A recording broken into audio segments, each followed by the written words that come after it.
Praise lord brothers and sisters. ఇవాళ ఆరాధన కూడికను ప్రార్థనతో ప్రారంభించుకుందాము.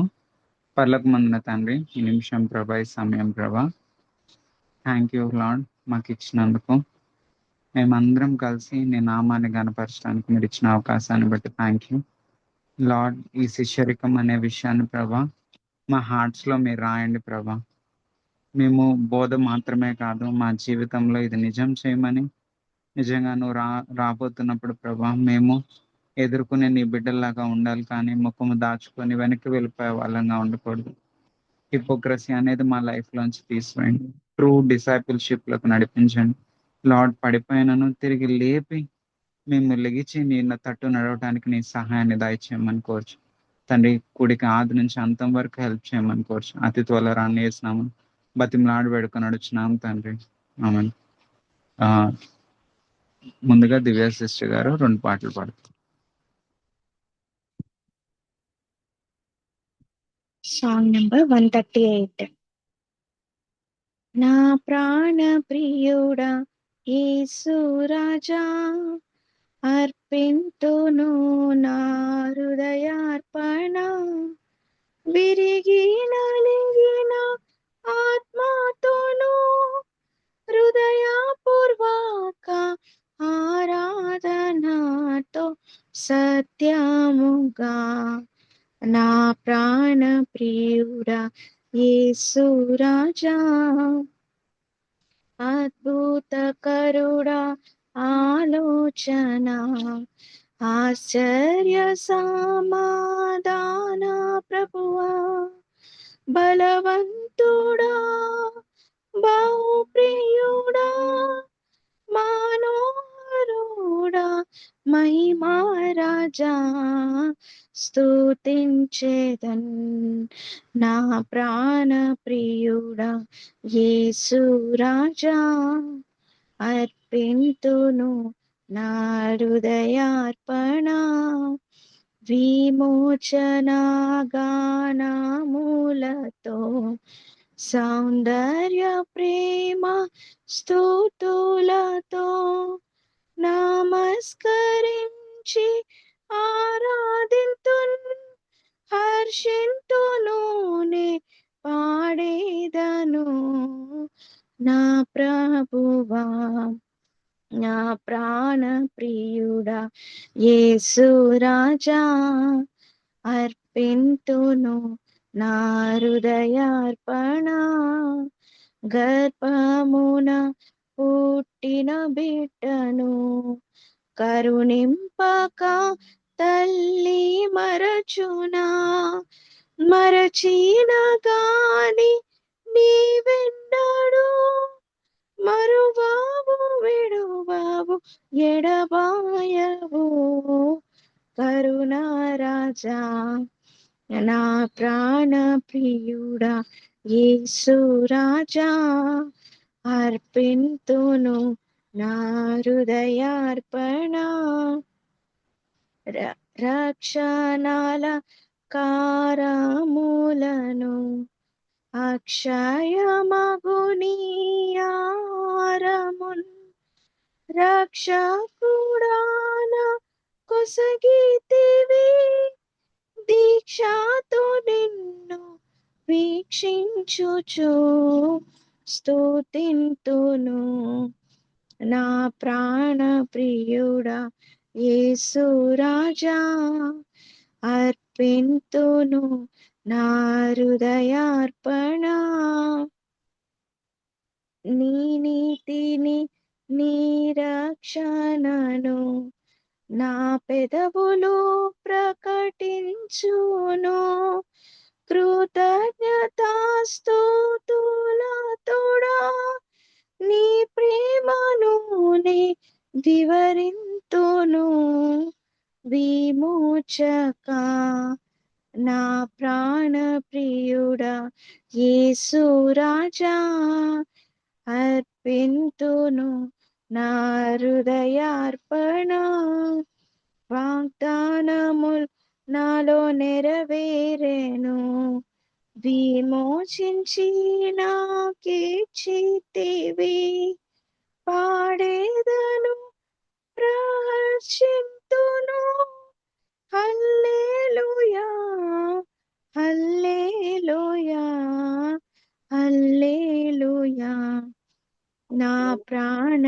ప్రియుడా యేసు రాజా, అర్పింతును నా హృదయార్పణ. విరిగి నలిగిన ఆత్మతోను హృదయపూర్వక ఆరాధనతో సత్యముగా.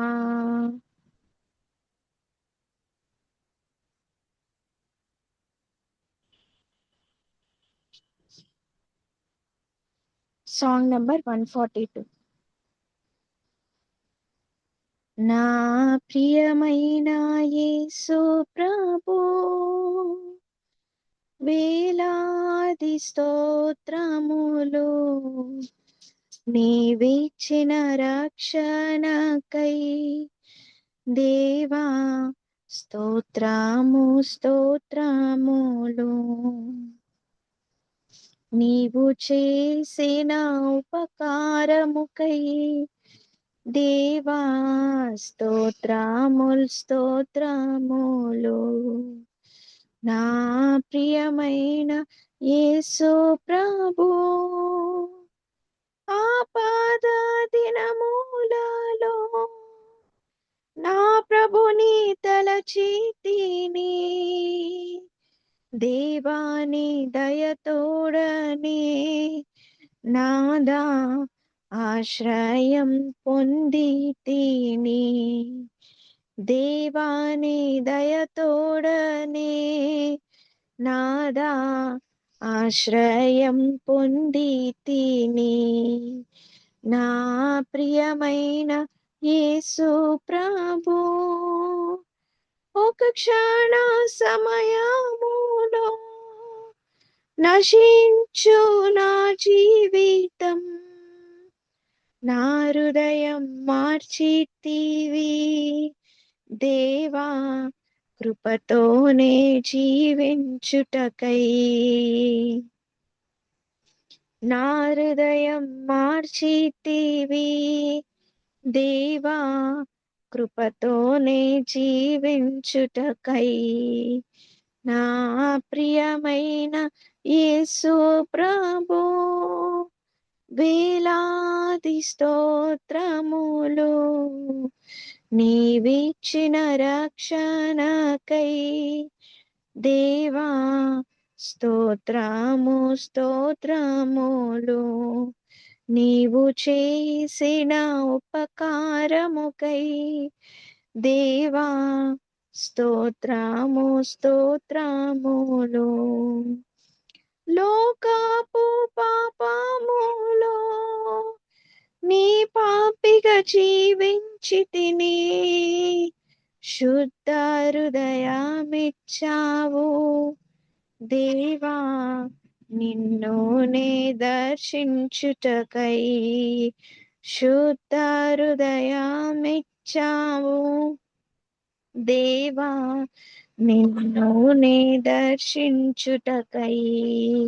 నా ప్రియమైన యేసు ప్రభు, ఈ దినము నీ పాడుట నీ వలనే యేసు ప్రభు. ఎల్లప్పుడు నీ పాడేదన్ దేవా నాయందు వసించుము. ఎల్లప్పుడు నీ పాడేదన్ దేవా నాయందు వసించుము. నా ప్రియమైన యేసు ప్రభు, వేలాది స్తోత్రములు. నీవిచ్చిన రక్షణకై దేవా స్తోత్రము స్తోత్రములు. నీవు చేసిన ఉపకారముకై దేవా స్తోత్రము స్తోత్రములు. మందిర సమృద్ధిని నీ ప్రజల సహవాసమును, నీ సన్నిధి ఆనందమును దేవా కృపతో నేను సగితివి.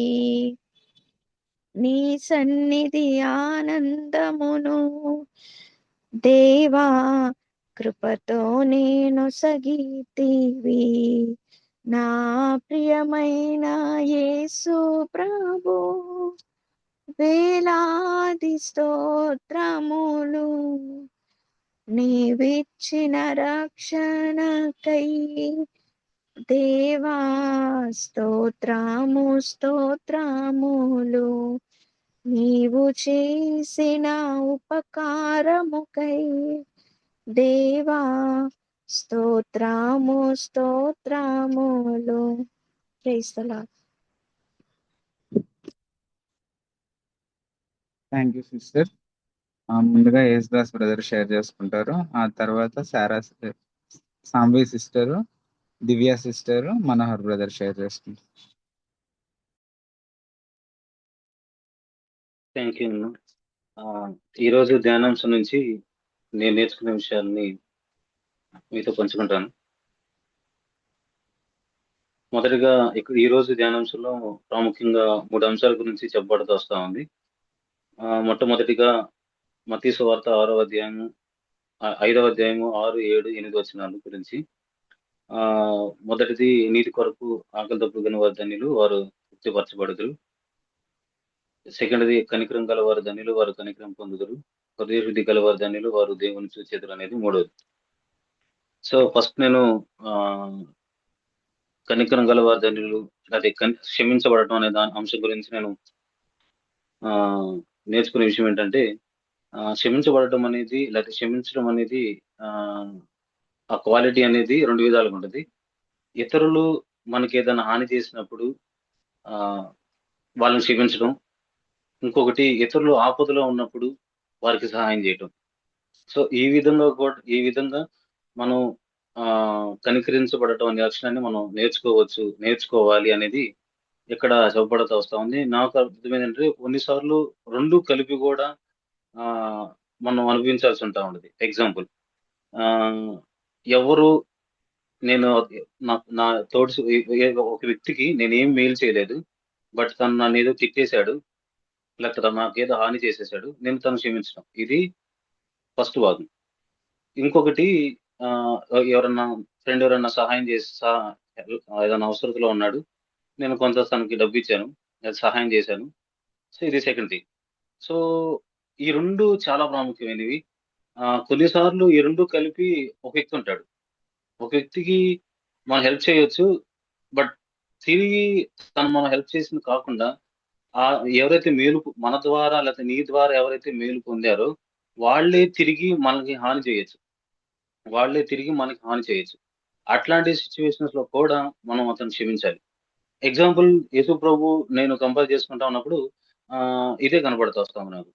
దేవుడు నన్ను క్షమించాడు, దేవుడు నాకేమీ హాని చేయలేదు, నేనే ఆయనకు హాని చేశాను. స్టిల్ నేను ఆయనకు హాని చేసినా గానీ, నేను ఆయన నామం అవమానపరిచినా గానీ, ఆయన అనేకసార్లు దూషించినా గానీ, లేదా అనేకసార్లు తిరస్కరించినా గానీ, స్టిల్ ఆయన నన్ను తిరిగి ప్రేమిస్తానే ఉంటా ఉన్నాడు. తిరిగి ఆయన స్వభావాన్ని నాకు ఇవ్వడానికి ఆయన ఇష్టపడతానే ఉంటా ఉన్నాడు. సో ఈ 2 లక్షణాలు మన జీవితంలో కూడా నేర్చుకోవాలి. అట్లాంటి వారు కనికరం పొందుతారు. లేకపోతే మనం యేసు ప్రభుతో క్షమించబడినప్పుడు మనం ఇతరులను ఏ విధంగా అయితే క్షమించబడినా తిరిగి ఆయన స్వభావాన్ని పొందుకుంటాము. ఇతరులకు అటువంటి స్వభావాన్ని కనుక మనం చూపించలేకపోతే, ఇతరులను క్షమించలేకపోతే, వాళ్ళు ఒకవేళ తిరిగి నీకు హాని చేసినా కానీ తిరిగి వాళ్ళని క్షమించాలి. సో ఈ విషయంలో మనం చాలా రాడికల్ గా ఉండాలి. అట్లాంటి వారి ప్రార్థనే దేవుడు ఆలకిస్తాడని చెప్పేసి 6వ అధ్యాయంలో చాలా క్లియర్ గా ఉంటా ఉంది. పరలోక ప్రార్థనలో కూడా మనం ఏ విధంగా ఇతరులను క్షమిస్తామో దేవుడు మనల్ని ఆ విధంగానే క్షమిస్తాడు. దేవుణ్ణి మనం క్షమించామని ఖచ్చితంగా మనం నమ్మినట్లయితే మనం ఇతరులను క్షమించాలి. అదే రీతిలో మనం క్షమించాలి. సో క్షమించబడటం అనేది ఏ విధంగా మనం అలవర్చుకోవాలి, ఏ విధంగా గ్రోత్ అవుతుందంటే, నేను ఎక్స్పీరియన్స్ చేస్తుంది ఏంటంటే, మనం ఎంతగా విరవబడతామో అంత త్వరగా క్షమిస్తాం. మన అంతరంగ జీవితంలో, మన ఒంటరి సమయంలో, దేవునితో గడిపే సమయంలో కావచ్చు, లేకపోతే చర్చ్ మెంబర్స్ ఎవరు లేని ప్రాంతంలో మనం గడుపుతా ఉంటాం. ఇంటి దగ్గర అవ్వచ్చు, కాలేజీలో అవ్వచ్చు, లేకపోతే మనం పనిచేసే చోట ఎక్కడైనా కానీ మనం విరవబడే సిచ్యువేషన్స్ వస్తా ఉన్నప్పుడు మనం గనక విరవబడకపోయినట్లయితే ఎవరన్నా మనకు హాని చేసినప్పుడు లేదా క్షమించాల్సి వచ్చినప్పుడు అంత త్వరగా క్షమించలేం. అవి దినాలు గడిచిపోతా ఉంటాయి. వైఫ్ అండ్ హస్బెండ్ భార్యాభర్తల మధ్య కావచ్చు, స్నేహితులతో కావచ్చు, బంధుమిత్రులతో కావచ్చు. చాలా కాలం డిలే అట్లాగే అట్లా మనసులో ఉంచుకొని విపరీతమైన కోపాలు అవి చాలా దూరం తీసుకెళ్ళిపోతా ఉంటాయి. ఓకే. సో, ఇది ఫస్ట్ థింగ్ నేను చెప్పాలనుకుంటా ఉంది. అండ్ ఇంకొకటి ప్రాముఖ్యంగా కొలసీ పత్రిక మూడవ అధ్యాయము ఆహ్, 13, 14లో ఏముంటదంటే ఒకసారి నేను చదువుతాను. తులసి పత్రిక వీటన్నిటి పైన ఎవరైతే మనం హాని చేశామని చెప్పేసి అనుకుంటామో, అప్పుడు ఒకరినొకరు క్షమించుకోవాలి. అప్పుడు అది ఏ విధంగా అంటే దేవుడు మనల్ని ఏ విధంగా క్షమించాడో, ఆ విధంగా మనం క్షమించాలి. అంత మాత్రమే కాదు, వాటన్నిటికి పైగా పరిపూర్ణకు గుర్తయిన ప్రేమతో దాన్ని ధరింప చేయాలని చెప్పేసి అంటా ఉంటది. సో, అది ఇది అది ఇది థర్డ్ పార్ట్ నేను చెప్పిన దానిలో థర్డ్ పాయింట్. మనం మేలు చేయడం మాత్రమే కాదు, తిరిగి మనకి హాని చేసినప్పుడు తిరిగి ప్రేమతో తను మనం క్షమించాలి. తిరిగి ప్రేమతో క్షమించాలి. ఒకవేళ క్షమించిన తర్వాత ఏదన్నా తిరిగి తను నీ దగ్గర మాట్లాడడానికి వచ్చిన లేకపోతే రిసీవ్ చేసుకోవాలి. ఓకే. సో, ఇది ఒకటి ఫస్ట్ థింగ్ నేను నేర్చుకుంది. సెకండ్ థింగ్ ఏంటంటే ప్యూర్ హార్ట్. ఆహ్ శుద్ధ హృదయం కలిగి ఉండటం, దానికి హృదయ శుద్ధి గలవారు ధన్యులు, వారు దేవుని చూచెదరని చెప్పేసని ఇక్కడ చెప్పబడుతా వస్తా ఉంది. హృదయ శుద్ధి కలిగి ఉండటం అంటే మన హృదయంలో దేవుడు తప్ప వేరే ఎవ్వరికి చోటు ఇవ్వకండు. మిగతా ఏది జరిగినా కానీ ఇంకా ఈ లోకంలో ఒక క్రికెట్ మ్యాచ్ జరిగిందంటే బెస్ట్ బౌలర్ లేకపోతే బెస్ట్ బ్యాట్స్‌మన్ ఎవరైతే ఆ మ్యాచ్‌లో బాగా పెర్ఫార్మెన్స్ చేస్తారో వాళ్ళకి మ్యాన్ ఆఫ్ ది మ్యాచ్ లేకపోతే మ్యాన్ ఆఫ్ ది సీరీస్ అనేది ఇస్తా ఉంటారు. సో, మన అందరి లైఫ్‌లో the best batsman, best hero లేకపోతే హీరో ఎవరంటే యేసు ప్రభు. ఎవ్వరైనా కానీ వారి జీవితంలో నేను హీరోని లేకపోతే నేను చర్చ్‌లో లేకపోతే ఈ పరిచర్య లేకపోతే ఫలాంది నేను చేస్తున్నానని నేను గనక తలంచినట్లయితే ఖచ్చితంగా యేసు ప్రభు నా జీవితంలో హీరో కాదు. ఒక పని చేస్తున్నానంటే ఖచ్చితంగా అది దేవుని మహిమార్థమై నా జీవితంలో హీరో దేవుడై ఉండాలి. సో, మన హృదయపూర్తిగా యేసు ప్రభు నామం మహిమపరచబడాలి అనే డిజైర్ కలిగి ఉండటం అనేది హృదయశుద్ధి కలిగి ఉండటం. అట్లా ఎవరైతే కలిగి ఉంటారో ప్రతి పరిస్థితిలో కూడా దేవుడిని చూడగలుగుతారు. దేవుడిని చూస్తాం. తర్వాత నీతి కొరకు ఆకలి దప్పులు గలవారు ధన్యులు. ఇది చాలా ప్రాముఖ్యమైనది నా జీవితంలో ఎస్పెషల్లీ. ఒక చోట ఉండడం మనం దేవుడిని అడగనందువల్ల మనం ఏం పొందుకోలేకపోతా ఉంటాం. మనం వెతకపోవటం వల్ల మనం ఏమి పొందుకోలేకుండా ఉంటాం. సో, బైబిల్‌లో నేను చూసిన కొన్ని వచనాలు నన్ను బాగా ఎంకరేజ్ చేసి దీన్ని మెడిటేట్ చేస్తా ఉన్నప్పుడు, ఆ వచనాలు నేను ఒకసారి చదవాలనుకుంటా ఉన్నాను. ఆహ్, 105 కీర్తన 4వ వచనాన్ని నేను చదువుతున్నాను ఒకసారి. 105 కీర్తన 4వ వచనం. నా జీవితంలో ఈ వర్సెస్ నన్ను ఎంతగానో దేవుని వెతకడానికి ఎంకరేజ్ చేశాయి నన్ను. 105 కీర్తన 4వ వచనం. దేవుని వెతుకుడి, ఆయన బలమును వెతుకుడి, ఆయన సన్నిధిని నిత్యము వెతుకుడి. ఇది చాలా ఛాలెంజింగ్ అనిపించింది. ఇంకొకటి 27వ కీర్తన 4వ వచనం. దావీదు చెప్తా ఉంటాడు దేవునితోటి, యెహోవా యొద్ద ఒక వరం అడిగితిని.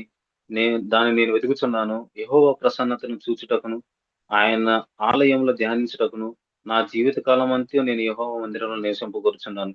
సో, వీళ్ళ డిజైర్స్ గనక చూసినట్లయితే ఇక్కడ చెప్పబడుతున్న ఆయన ఆయన సన్నిధి మన జీవితంలో ఎల్లప్పుడూ ఉండేలాగా మనం డిజైర్ కలిగి ఉండాలి. మన క్లాస్ రూమ్‌లో మనం పని చేసే చోట ఎక్కడైనా ప్రతి పరిస్థితిలో గూడా ప్రభువా నా తలంపుల్లో, నా కళల్లో, నా ఉద్దేశాలలో, నా నడవడికలో నేను పాడిన లేతే ఏదైనా పరిచర్య చేసిన కేవలం నా మాత్రం మహిమపరచబడాలి. నేను ఇతరులను క్షమించాల్సింది ఏంటంటే నా పాపాలు క్షమించబడితేను కాదు. అది నా డ్యూటీ. దేవుడు నన్ను క్షమించినా, క్షమించకపోయినా లేకపోతే దేవుడు నాకు మేలు చేసినా, చేయకపోయినా నేను ఇతరులను క్షమించాలి. ఓకే. సో, నేను పరిశుద్ధతను అడుగుతున్నానంటే, నేను పరిశుద్ధంగా బతికితే ఓకే. నాకు చర్చిలో మంచి పేరొస్తది కాదు. దేవుని నామం మహిమపరచబడతది. దేవుని నామం మహిమపరచబడతది. సో, ఇంకొక విషయం నేను చెప్పడం మర్చిపోయాను. ఫర్‌గివ్ అంటే క్షమించడం దాన్ని 2 పదాలుగా నేను విడదీశాను. ఫర్‌గివ్. ఫర్ ప్లస్ గివ్ అనేది నేను 2 ఇంగ్లీష్ పదాలను వేరు వేరుగా చదివినప్పుడు మీనింగ్ ఏమొచ్చిందంటే ఇవ్వటం. ఇవ్వటం. సో, నేను ఇతరులను గనక ఫర్‌గివ్ చేసినట్లయితే, నేను క్షమించినట్లయితే, నేను యేసు ప్రభువు యొక్క స్వభావంలో ఒక భాగాన్ని నేను వాళ్ళకిస్తున్నాను. నేను ఇతరులకు క్షమిస్తున్నానంటే నేనిస్తున్నాను. ఏమిస్తున్నానంటే దేవుడిని. దేవుడు నన్ను ఏ విధంగా క్షమించాడో నేను దాన్ని ఇతరులకు పంచుతున్నాను. అది నాకు యాక్చువల్ మీనింగ్ నాకర్థమైంది. సో, తప్పుంటే నన్ను కరెక్ట్ చేయండి. సో, ఇది క్షమించబడటం గురించి ప్యూర్ హార్ట్ అంటే యేసు ప్రభువుని మాత్రమే మన జీవితంలో హీరోగా కలిగి ఉండటం, ఆయనను మాత్రమే ధ్యానించడం. అండ్ ఒకవేళ మన జీవితంలో మన తలంపుల్లో ఆత్మ సంబంధమైన తలంపులు లేనట్లయితే మనం ఆత్మానుసారులం కాదని చెప్పేసని రోమాపత్రిక 8:5లో చాలా క్లియర్‌గా చెప్పబడతా ఉంటాం. ఆత్మానుసారులు ఆత్మ విషయం మీద మనసుంచుతారు. శరీరానుసారులు శరీర విషయం మీద మనసుంచుతారు. సో, మనం ఎటువంటి వారమో ఆ వర్స్ చాలా క్లియర్‌గా చెప్తా ఉంటా ఉంది. సో, ఇది రెండో వచనం 42:1లో కూడా కీర్తనలు నీటి వాగులు కొరకు ఏ విధంగా ఆశపడతా ఉంటా ఉందో, నా ప్రాణం నీ కొరకు ఆ విధంగా ఆశపడతా ఉంటా ఉందని చెప్పేసని కోరహ కుమారులు అక్కడ రాస్తా ఉంటారు. సో, మనం ఇటువంటి డిజైర్స్ మన జీవితంలో కూడా ఉండాలి.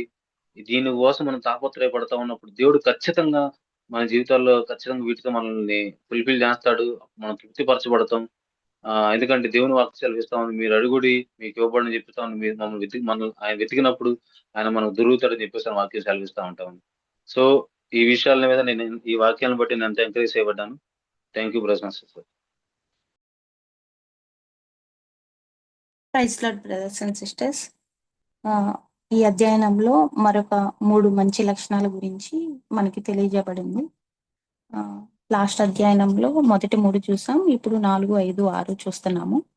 అయితే ఈ అధ్యయనాన్ని ప్రారంభించేటప్పుడు జాక్ బ్రదర్ గారు ఈ మాట అన్నారు. ఏమన్నారంటే, ఏవైతే ఈ యొక్క యేసుక్రీస్తు ప్రభువారు కొండ మీద ప్రసంగంలో బోధించినటువంటి 9 మంచి లక్షణాలు ఏవైతే ఉన్నాయో అవి ఈ లోకంలో ఉన్న వాళ్ళు మెచ్చుకోరంట. ఆ లక్షణాలని మెచ్చుకోరంట. అయితే మెచ్చుకోపోవటమే కాదు గాని మన లైఫ్‌లో కొంతమంది ఇది టేస్ట్ చేసే ఉంటారు. మనం దేవుడి వాక్యానుసారంగా నడుచుకుంటున్నప్పుడు, ప్రవర్తిస్తున్నప్పుడు వాళ్ళు మనల్ని కొంచెం వింతగా చూడటం చేస్తారు. వింతగా చూడటం కాదు గాని ఇంకా ముందుకు వెళ్తే 1 పేతురు 4వ అధ్యాయము 4వ వచనంలో ఏముంటుందంటే, అపరిమితమైన ఆ దుర్వ్యాపారమునందు తమతో కూడా మీరు పరిగెత్తకపోవుటనందుకు వారు ఆశ్చర్యపడుచు మిమ్మల్ని ద్వేషించుచున్నారు. అయితే ముఖ్యంగా ఈ విషయంలో యవనస్తులకి నేను చెప్పాలనుకుంటున్నాను. మనం మన ఫ్రెండ్స్ సర్కిల్‌లో ఉన్నప్పుడు, ఫ్యామిలీ మెంబర్స్‌తో, కజిన్స్‌తో ఉన్నప్పుడు ఇదివరకి ఉన్నవి ఓకే. ఇప్పుడు మనం దేవుని వాక్యానుసారంగా నడుచుకుంటున్నప్పుడు, దేవుని యొక్క స్టాండర్డ్‌లో జీవించాలని మనం ప్రయత్నిస్తున్నప్పుడు ఖచ్చితంగా మనకి రిజెక్షన్ అనేది వస్తుంది. అంటే వాళ్ళు మనం ఆ ప్రకారం నడుచుకుంటున్నప్పుడు ముందు వాళ్ళు ఆశ్చర్యపడొచ్చు కానీ తర్వాత మనల్ని ద్వేషిస్తారు. ద్వేషించినప్పుడు ఏం ఆశ్చర్యపోవసరం లేదు. మనం దేవుని మార్గంలో అంటే ఆయన మార్గం అంటే మత్తయి సువార్త 7:14లో చెప్పినట్లు దేవుని యొక్క మార్గము ఇరుకైనది, సంకుచితమైనది. దాన్ని కనుగొనేవారు కొందరే అని చెప్తున్నారు కదా! ఆ కొందరిలో మనం ఉన్నాము అనుకోవటానికి ఒక సూచనగా మాత్రమే మనం తీసుకోవచ్చు. అయితే ఈ అధ్యాయంలో చెప్పబడినటువంటి మొదటిది అంటే 4వ మంచి లక్షణం ఏంటంటే, నీతి కొరకు ఆకలి దప్పులు గలవారు ధన్యులు, వారు తృప్తిపరచబడుదురు. నిజంగా ఈ యొక్క వచనం అనేది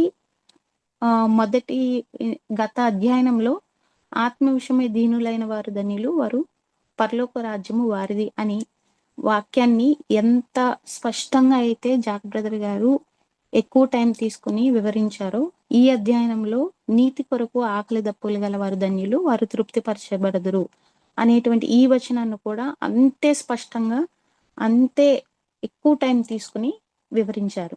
అంటే ఈ వచనం ఎంత ప్రాముఖ్యమైందనేది నేను తెలుసుకోవటానికి దేవుడు నాకు కృపను అనుగ్రహించారు. నిజంగా నీతి కొరకు ఆకలి దప్పులు కలిగి ఉండటం అంటే, మనం ఏదైతే ఈ లోకపు అంటే మన సెల్ఫ్‌లో నుంచి గానీ, మనం పుట్టి పెరిగిన వాతావరణం నుంచి గానీ, చిన్నప్పటి నుంచి అలవరుచుకున్నటువంటి అలవాట్లు గానీ, వీటన్నిటిని దేవుని కొరకు వాటిని విడిచిపెడుతూ, ఆయన నీతి కొరకు మనము ఆయన నీతి కొరకు మనం శ్రమ పొందైనా సరే స్టాండర్డ్‌గా నిలబడటానికి ప్రయత్నించినప్పుడు నిజంగా మనం తృప్తిపరచబడతాం. అయితే దురదృష్టం ఏంటంటే జాక్ బ్రదర్ గారు చెప్పిన మాటే ఇది. అనేక మంది సంఘాలలో కూర్చునే వాళ్ళు, పరిశుద్ధత గురించి వినేవాళ్ళు కూడా వాళ్ళు పరిశుద్ధంగా ఉండాలని కోరుకుంటారు. ఎప్పుడంటే వాళ్ళు అనుకున్నవన్నీ సరిగ్గా జరిగితేనే ఉండాలనుకుంటారు అని చెప్పారు. ఈరోజు నేను అలా ఉండకూడదు. నేను అనుకున్నవి ఏమి జరగకపోయినా పర్లేదు.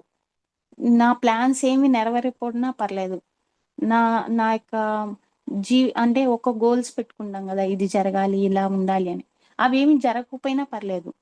ప్రభువా, నీ స్టాండర్డ్ ఏంటో ఆ స్టాండర్డ్ ప్రకారము నిజంగా నేను నీ యొక్క నీతి కొరకు నేను నిలబడతాను. నా ప్లాన్స్ అన్ని ఫెయిల్ అయిపోయినా పర్లేదు. నీ నీతే నాలో నెరవేర్చబడాలి, నీ స్టాండర్డే నాలో నెరవేర్చబడాలి నా లైఫ్లో, నా కుటుంబంలో అని అనుకుని గనక ఎవరైతే నిలబడగలుగుతారో, అటువంటి ఆకలి దప్పులు కలిగి ఉంటారో, వాళ్ళు నిజంగా తృప్తిపరచబడతారంట. అంటే నా ప్లాన్స్ నెరవేరలేదు, నేను అనుకున్నవి జరగలేదు, నా టార్గెట్స్ మిస్ అయ్యాయి, ఇవన్నీ పోయినా పర్లేదు, కానీ మనం తృప్తిపరచబడతామంట. అవన్నీ దేవుడి కోసం విడిచిపెడితే మనం ఖచ్చితంగా తృప్తిపరచబడతామంట. ఏ విధంగా తృప్తిపరచబడతామంటే దేవుని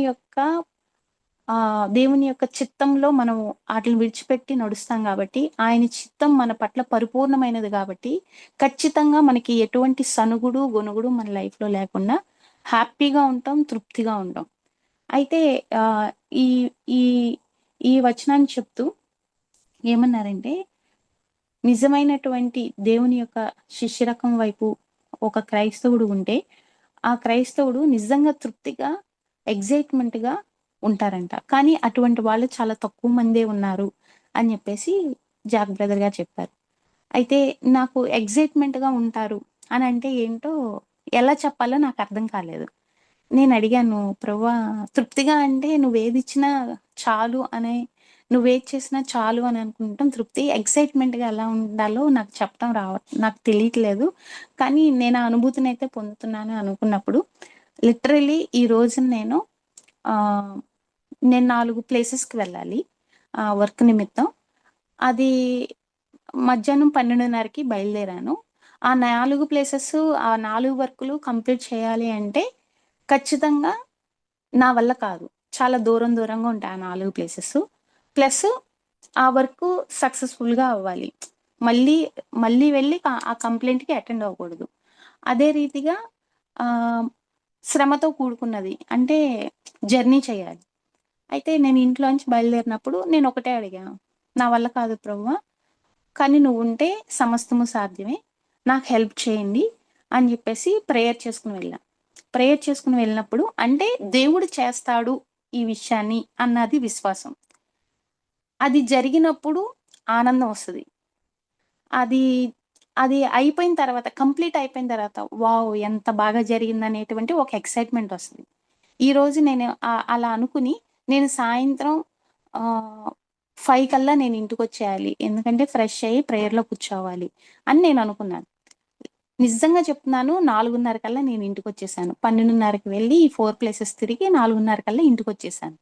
నిజంగా నాకు అంటే ఫస్ట్ ఆయనకు అప్పచెప్తే ఏదైనా జరిగిద్ది అనేది విశ్వాసం అయితే, ఇది జరుగుతున్నప్పుడు అంటే ఆ టైం షెడ్యూల్ కానీ, ఆ జర్నీ కానీ ఎక్కడ అలసట లేకుండా జరిగినప్పుడు ఆనందము, జరిగిపోయిన తర్వాత ఎక్సైట్మెంట్. అలాగే ప్రతి ఒక్కరి జీవితంలో ఇది ఖచ్చితంగా నెరవేరుతూ వస్తుంది. అలాగే ముఖ్యంగా నేను యవనస్తుల్ని ఒకటే చెప్పుకుంటున్నాను, చెప్పాలనుకుంటున్నాను. అదేంటంటే, మన లైఫ్లో కూడా కొన్ని విషయాలు, జాబ్ కానీ, స్టడీస్ కానీ, ఇంకేదైనా ఉంటే వాటి విషయమే దేవుడి పట్ల పెట్టిన తర్వాత, అంటే విశ్వాసం, మనం విశ్వసిస్తున్నాం ఇది దేవుడు చేయగలడని విశ్వసిస్తున్నాము. విశ్వసించినప్పుడు అది జరుగుతున్నప్పుడు ఆనందము, నిజంగా ఎక్సైట్మెంట్, ఇది ప్రతిరోజు ఉంటుందంట. ఒక క్రైస్తవుని యొక్క జీవితంలో ప్రతిరోజు ఈ ఎక్సైట్మెంట్, తృప్తి అనేది ఉంటాయంట. అయితే ఇవి ఎప్పుడు ఉంటాయి అంటే, వాక్య ప్రకారం జీవించే ప్రతి ఒక్కరి జీవితంలోని ఇవి ఉంటాయని చెప్పేసి ఈ అధ్యయనం ద్వారా తెలుసుకున్నాను. అయితే ఇర్మియా 29:13 ఏముంటుందంటే, ఆయన్ని మనం పూర్ణ హృదయంతో వెతికినప్పుడు, దేవుణ్ణి మనం పూర్ణ హృదయంతో వెతికినప్పుడు ఖచ్చితంగా ఇవన్నీ ఈ లక్షణాలన్నీ మనం రుచి చూడగలుగుతూ ఉంటాము.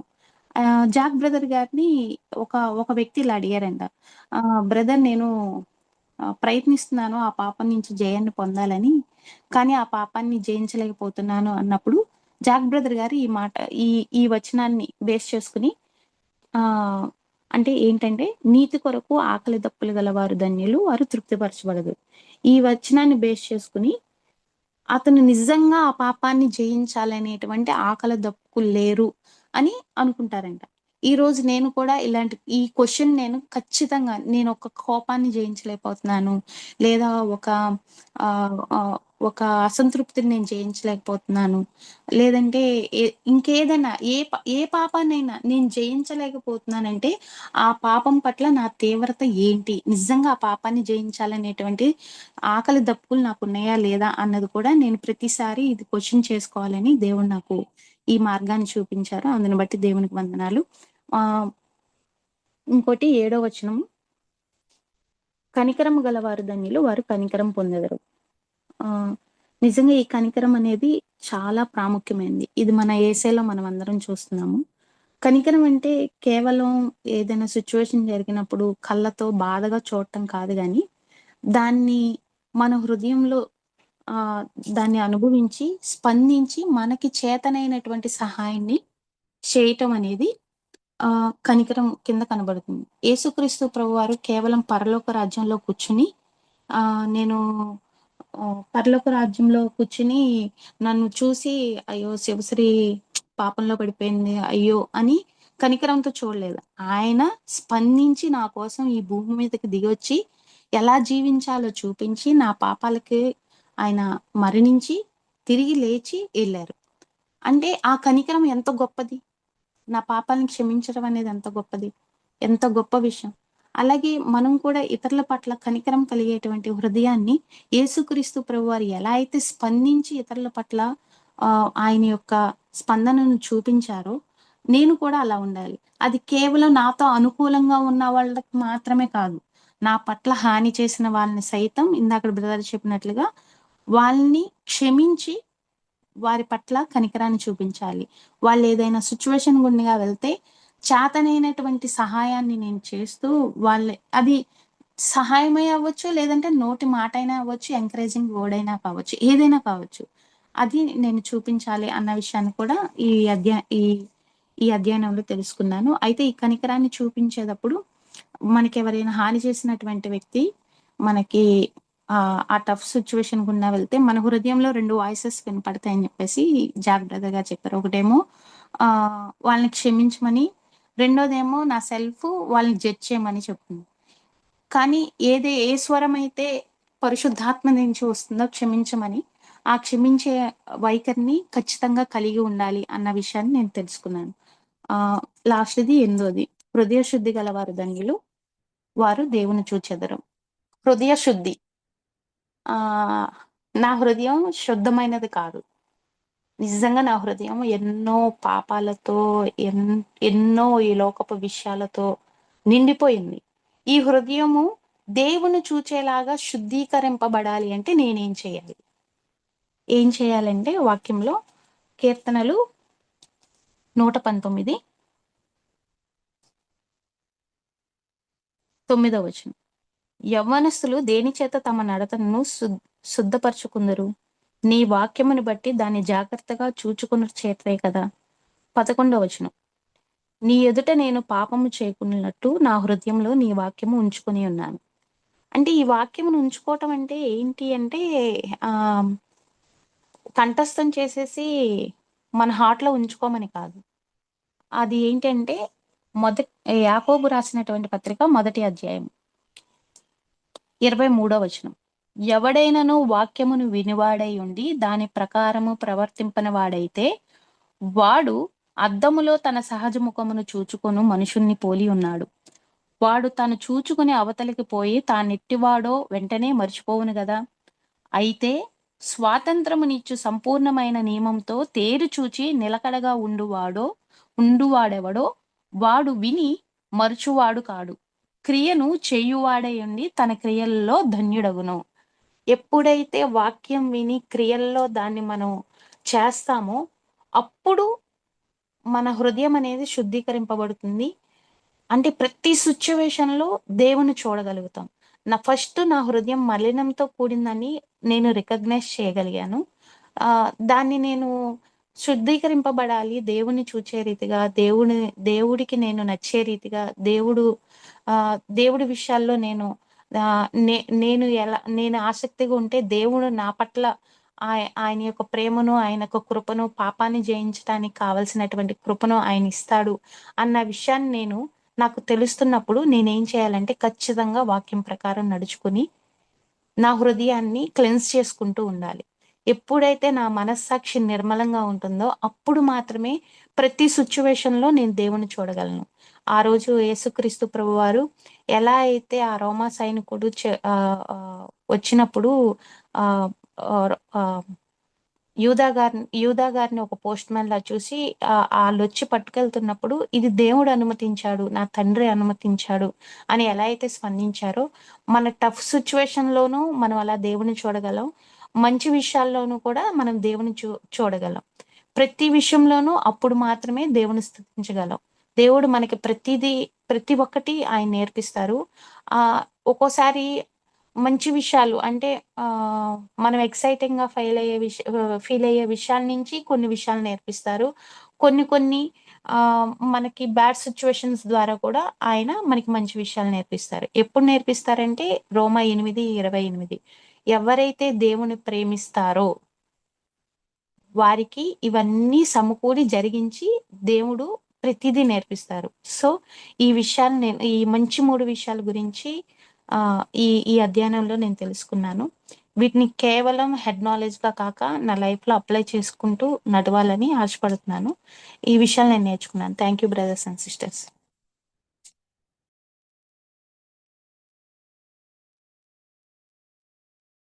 ఏప్రిల్ రాసిన పత్రిక 12, 14, 15 అందరితో సమాధానమును పరిశుద్ధతయు కలిగి ఉండుటకు ప్రయత్నించుడి.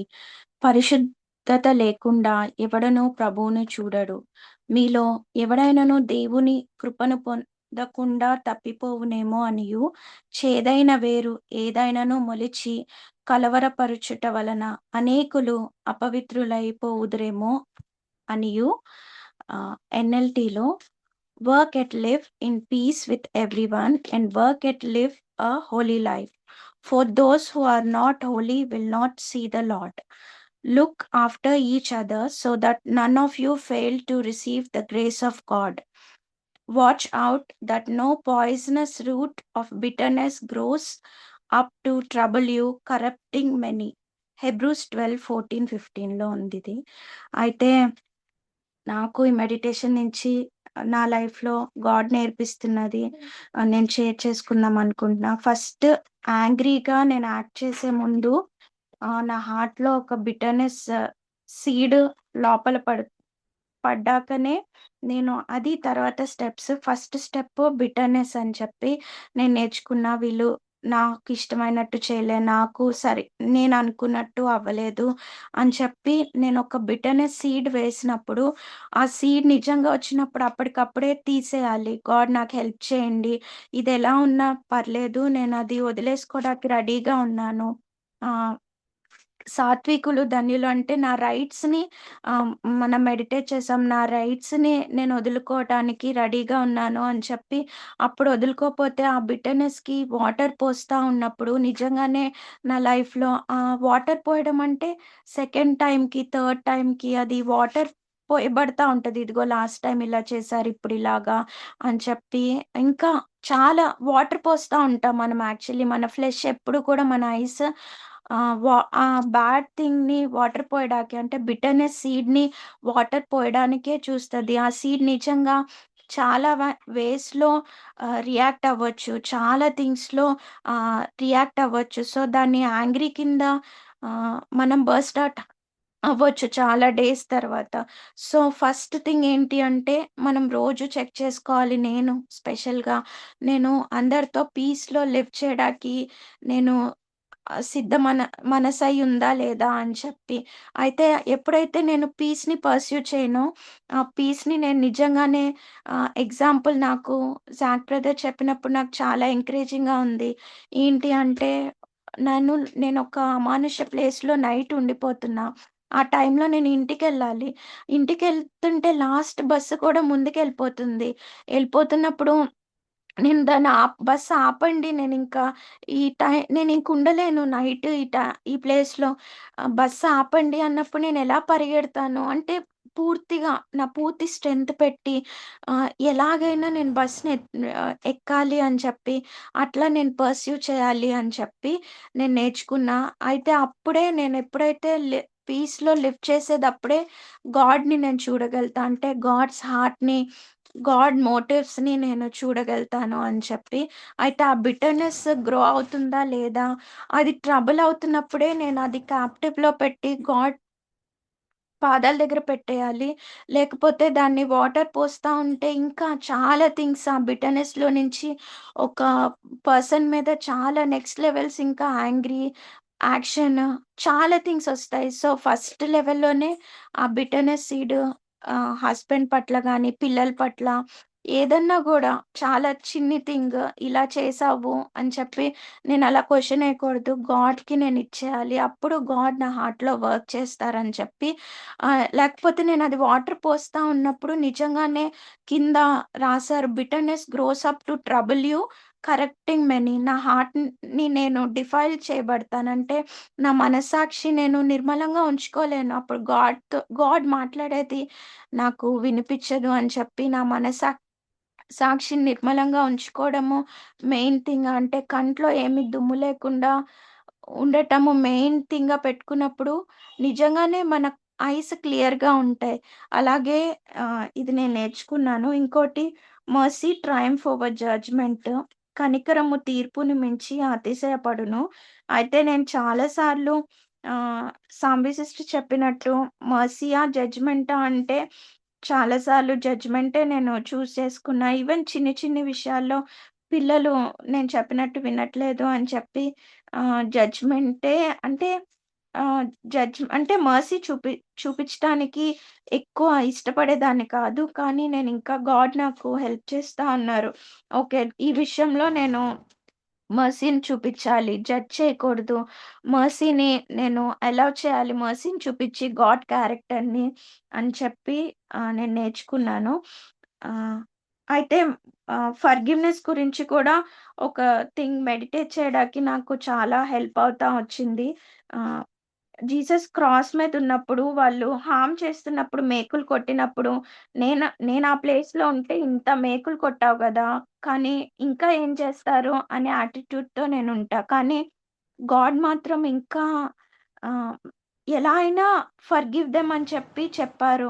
ఆ యాటిట్యూడ్‌ని నిజంగా మనలో ఉండాలని కోరుకోవాలి అని నేను దానికి అటెండ్ చేయలేదు కానీ గాడ్‌కి ప్రేయర్ చేసుకున్నా. గాడ్ మీరెలాగైతే చెప్పారో ఆహ్, ఈవెన్ చేదు లిక్విడ్‌నిచ్చినా, మేకులు కొట్టినా, ఆహ్, చాలా హార్మ్ చేసినా కూడా క్రైస్ట్ నిజంగా లాస్ట్‌కొచ్చిన వర్డ్ ఏంటి అంటే, "forgive them they don't know anything" అని చెప్పి అని చెప్తారు. ఆ వర్డ్ నిజంగా జీసస్ లైఫ్‌లో నుంచి ట్రూగా వచ్చింది.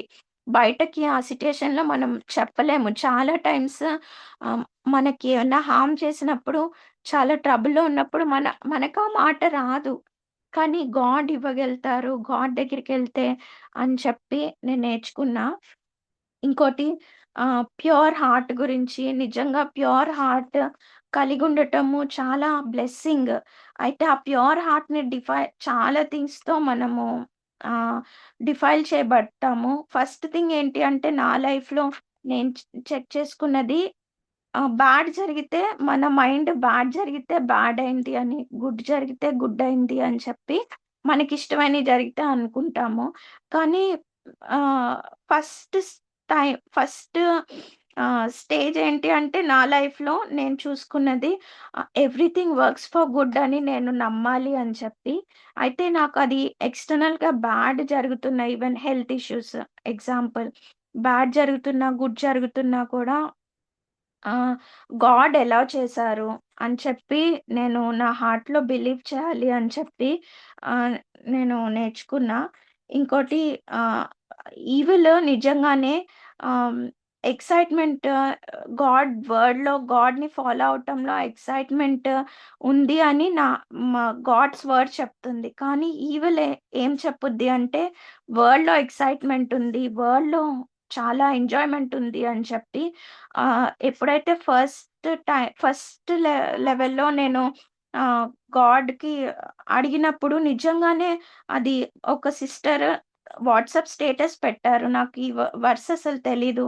అయితే నేను నిజంగా ఎక్సైట్‌మెంట్ ఉందా? అందరూ బోరింగ్ అనుకుంటారు బైబిల్ చదవటం, హోలీ లైఫ్ లివ్ చేయటము.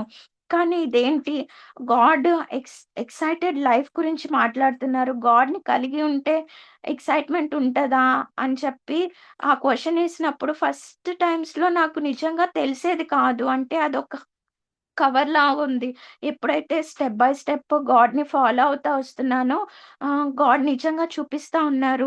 గాడ్స్ వేలో ఎక్సైట్‌మెంట్ ఉంటది అని చెప్పి.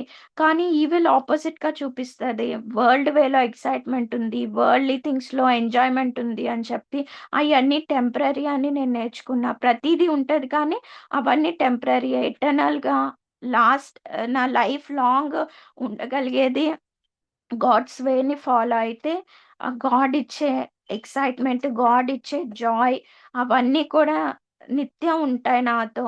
పర్మనెంట్‌గా ఉంటాయి అని చెప్పి నేను నేర్చుకున్నాను. Praise the lord brothers and sisters.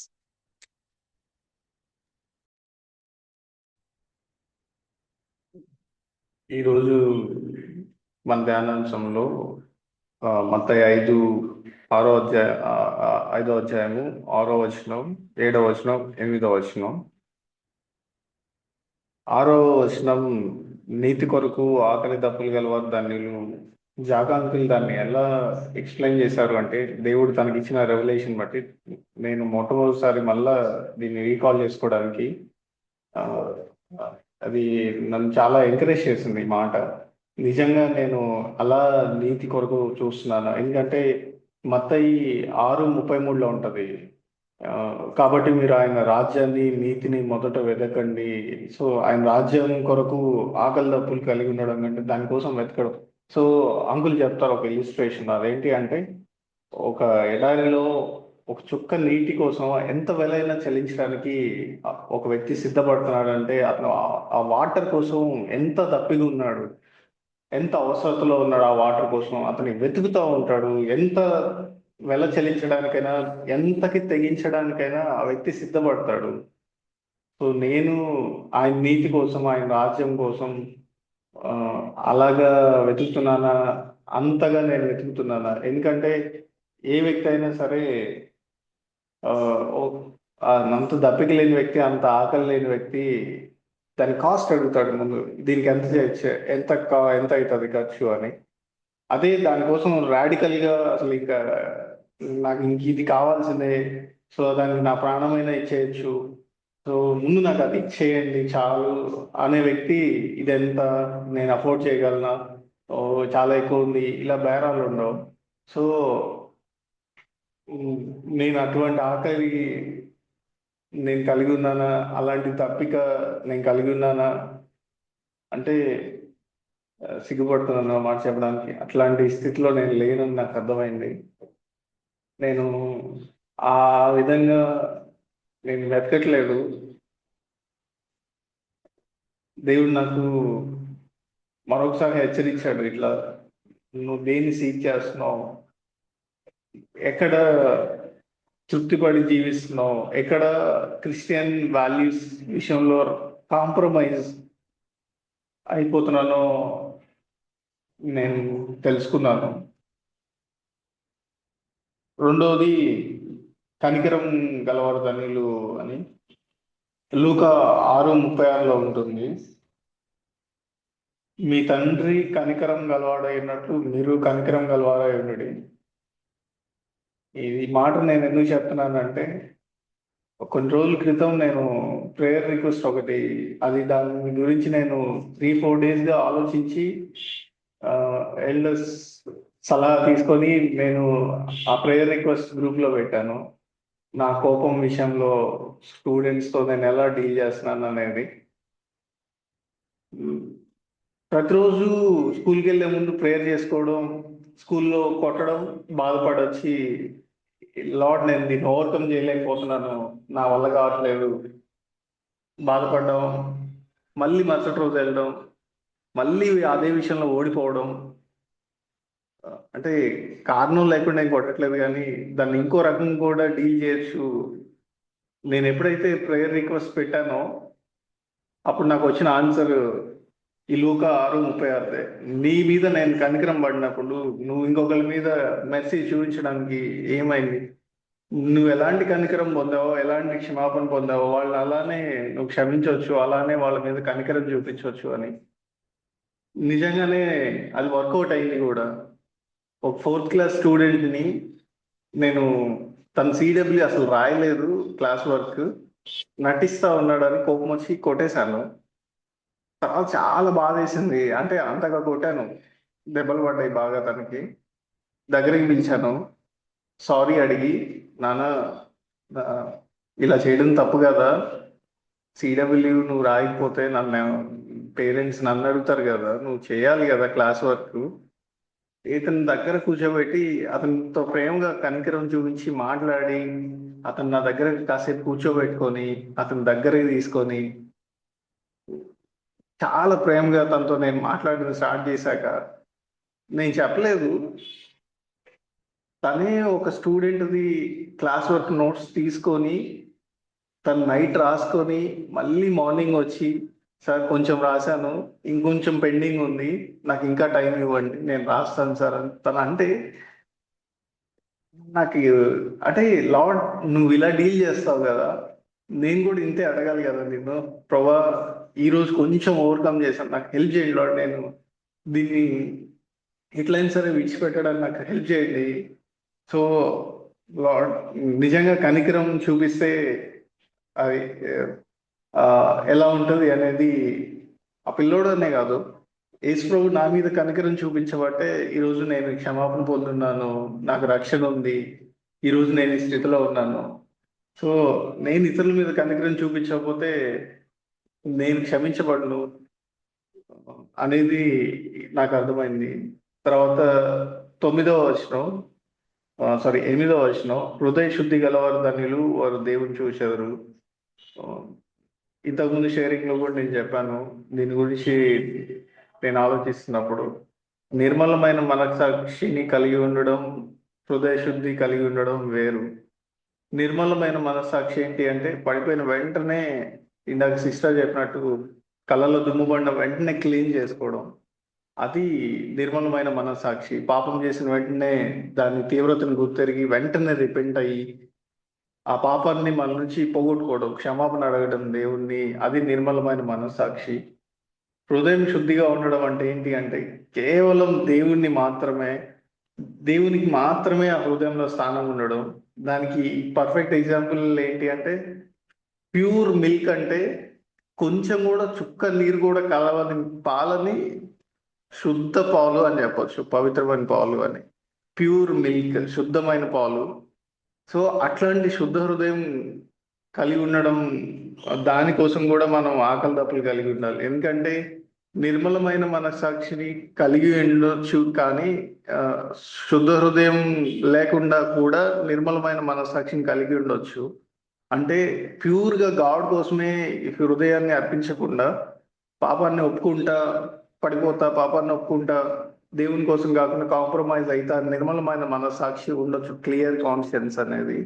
కానీ అట్లాంటి వాళ్ళని దేవుడు అంగీకరిస్తాడు అనేది, మనం ఆ శుద్ధ హృదయాన్ని దేవునికి మనం అప్పగించవచ్చు. అంటే హృదయం శుద్ధితో నింపబడడం అనేది చాలా ఇంపార్టెంట్. అప్పుడు మాత్రమే నేను దేవుని చూస్తాను అనేది నాకు అర్థమైంది.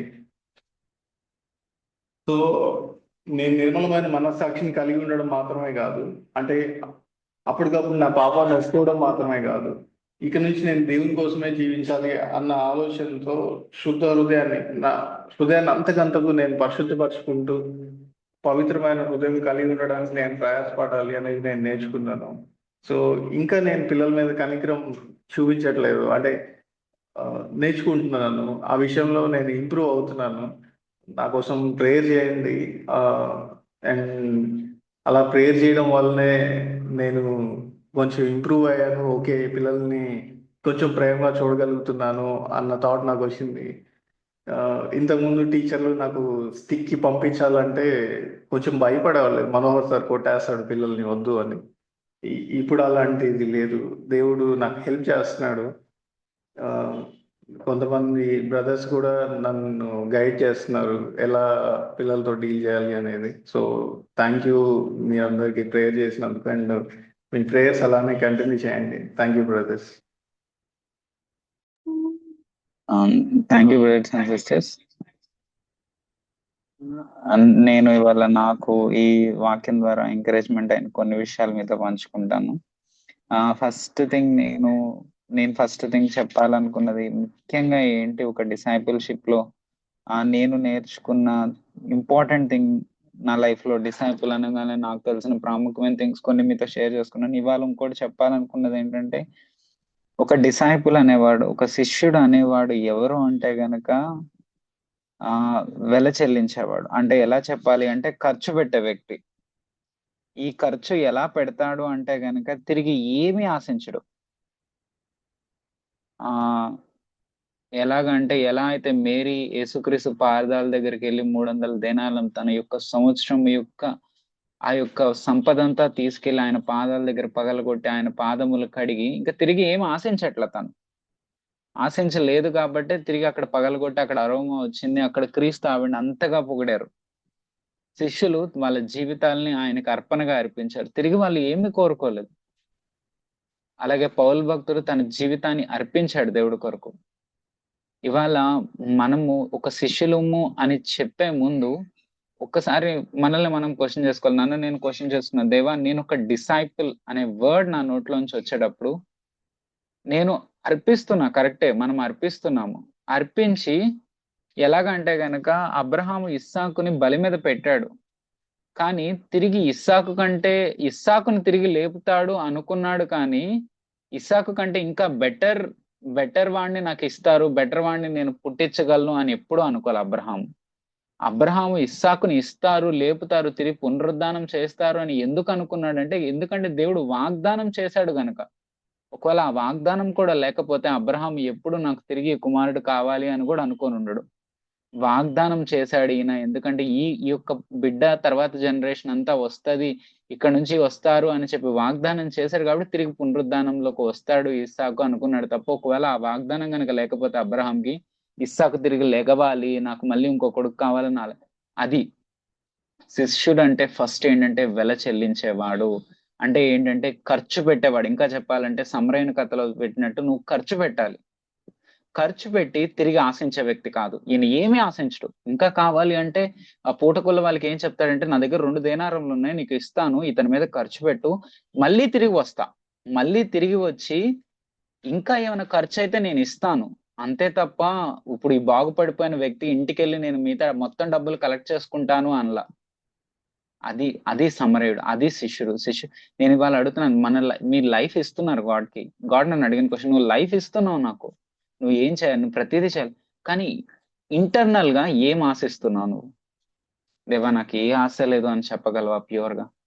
సర్వీస్ చర్చ్ లో ఏంటంటే మనము డబ్బులు ఆశించకపోవచ్చు, ఎందుకంటే సిఎఫ్సిలో డబ్బుల గురించి మ్యాటరే లేదు, ఆ క్వశ్చనే లేదు కాబట్టి డబ్బులు ఆశించవచ్చు. ఐదర్ ఏమైనా పొజిషన్ ఆశిస్తున్నావా, ఏమైనా సర్వీస్ అంటే బ్రదర్స్ కానీ ఎవరైనా రెస్పాన్సిబుల్ నాకు ఒక సర్వీస్ ఇవ్వాలి, సరే పోనీ సర్వీస్ ఆశించట్లేదు, నీకేదో ఆపర్చునిటీ వచ్చింది, ఆపర్చునిటీ వచ్చినప్పుడు ఆ ప్లేస్ లో, ఆపర్చునిటీ వచ్చిన ప్లేస్ లో వీళ్ళందరూ నన్ను మంచిగా అనుకోవాలి. నేను ఒక మాట చెప్పాను, ఒక ఎంకరేజింగ్ వర్డ్ చెప్పాను, వీళ్ళు దాన్ని ఎవరి దగ్గరైనా కోట్ చేయాలి, ఎవరికైనా చెప్పాలి. అలా గనక నిజంగా అనుకుంటే అసలు శిష్యుడే కాదు. You should not Dzire any glory for your name. నువ్వు చెప్పగలగాలి, దేవా నేను చెప్పిన ఇక్కడ మాట వీళ్ళు మర్చిపోవాలి, నా పేరు కేవలం నువ్వు మాట్లాడావని గుర్తుపెట్టుకోవాలి, నువ్వే మాట్లాడాలి, వాళ్ళ హృదయంలో తెలియాలి, యేసుక్రీస్తు ప్రభువారు ఇవాళ నాతో మాట్లాడారని వెళ్ళాలి, నా పేరు గుర్తుండకూడదు, నేను ఏ సర్వీస్ చేసినా నా నేమ్ కనపడకూడదు. అలా వెల చెల్లించే వ్యక్తిగా ఉన్నావా? అసలు ఎంత లోపల లస్ట్ ఉంటదంటే, మన గురించి ఎవరైనా ఒక చిన్న టెస్ట్ మనీ చెప్తే చాలు, టెస్ట్ మనీలో మన పేరు చెప్తే చాలు, ఎంత లోపల ఉప్పొంగిపోద్దో ఆ హృదయం, ఆ సెల్ఫ్ అనేది ఎంత ఆనందపడుతుందో. గాడ్ దగ్గరికి వెళ్ళి ఏడవాలి, గాడ్ ఎందుకు అలా వచ్చింది, అసలు నాకు వద్దు అది, I don't want to touch it. కొన్ని ఒక వైఫ్ అండ్ హస్బెండ్ మధ్యలో ఒక చిన్న చిన్న విషయాలు ఏమైనా వస్తుంటే ఎన్నిసార్లు ఆ యొక్క వెల చెల్లించి నీకు నువ్వు చనిపోవడానికి సిద్ధపడ్డావు. అత్త కోడల మధ్య ఒక డిస్కషన్ వచ్చింది, పర్లేదు ఆ అత్త కోడలతో చెప్పగలదు, పర్లేదమ్మా అలాగే చెయ్యి, ఏమైంది దానికి అని చెప్పగలమా? లేదా కోడలు అత్తతో చెప్పగలం, అత్తయ్య అలా చెయ్యండి బాగుంది కదా అని చెప్పగలము? ఎప్పుడు మన స్వచ్ఛతానికి నేను అనుకున్నట్టు ఎందుకు జరగలేదు, నేను అనుకున్నట్టు ఎందుకు అవ్వలేదు? ఈవెన్ స్పిరిచువల్ మ్యాటర్స్ లో, చర్చ్ లో కూడా మనం ఏం చూస్తామంటే ఒక బ్రదర్ ఏదైనా ఒక నిర్ణయం చెప్పారు అనుకోండి, మన బ్రదర్ కానీ ఒక సిస్టర్ కానీ ఒక నిర్ణయం చెప్పారనుకో, వెంటనే ఒకసారి ఆలోచించవచ్చు కదా, దేవా ఇది నీ చిత్తం అయితే జరిగించండి దేవా, నా చిత్తం జరగకపోయినా పర్లేదు, నా ఇష్టం అక్కడ నెరవేరకపోయినా పర్లేదు, నీవు నీ చిత్తం జరిగి అక్కడున్న ప్రజలందరూ నీ నామాన్ని గనపరచాలి. ఎప్పుడైనా అనుకున్నాం అది వెల చెల్లించడం అంటే? దట్స్ వాట్, మన సెల్ఫ్ ని మనం ఎంతగా క్రూసిఫై చేస్తామో అది వెల చెల్లించడం, అక్కడ వెల చెల్లించాలి మనము. సరే ఈ ఎక్కడ చర్చ్ లో వీటన్నిటిలో కాదు, నీ ఆఫీస్ ప్లేస్ లో దేవుడి నామం గనపరచబడాలని మనం ఏం చేస్తామంటే, చర్చ్ లోనేమో మన నేమ్ గనపరచబడాలంటాము, ఆఫీస్కి వెళ్ళేమో దేవుడి నామం ఎంత దూషింపబడుతున్నా అక్కడ నిలబడం. అక్కడ ఏంటంటే లోకస్తులతో కాంప్రమైజ్ అయిపోతా ఉంటాం. చర్చిలో చనిపోవాలి మనము, చర్చిలో సంఘంలో వీటన్నిటిలో మనల్ని మనం సెల్ఫ్ ని చంపుకోవాలి. బయటికి వెళ్ళి దేవుడి నామం దూషించబడుతుంటే అక్కడ నిలబడాలి. చాలా మంది ఏం చేస్తారంటే ఉల్టా చేస్తారు. చర్చిలోనేమో రైట్స్ కోసం, నా ఎబిలిటీస్ కోసం, నా ఇది దేవుడి చిత్తం, ఇది ఇలాగే ఉండాలి, అలా ఇలా ఇక్కడ నిలబడతాడు. కానీ అదే ఆఫీస్ ప్లేసుల్లోకి వెళ్ళి, అన్యుల్లోకి వెళ్ళి ఏంటంటే వాళ్ళతో కలిసిపోయి దేవుడి నామం దూషింపబడుతున్నా, అక్కడ ఆయన నామం ఏమంటున్నా సరే వాళ్ళతో కలిసి ఎస్ అంతే అది ఇది అని మాట్లాడుతూ ఉంటారు. అసలు అది శిష్యరికమే కాదు, వీఆర్ హిపోక్రేట్స్. నాకైతే గాడ్ హిపోక్రేట్ నువ్వు, ఇంకా ఎంత కఠినంగా మాట్లాడారంటే నాతో. అలా ఉండకూడదు మనం.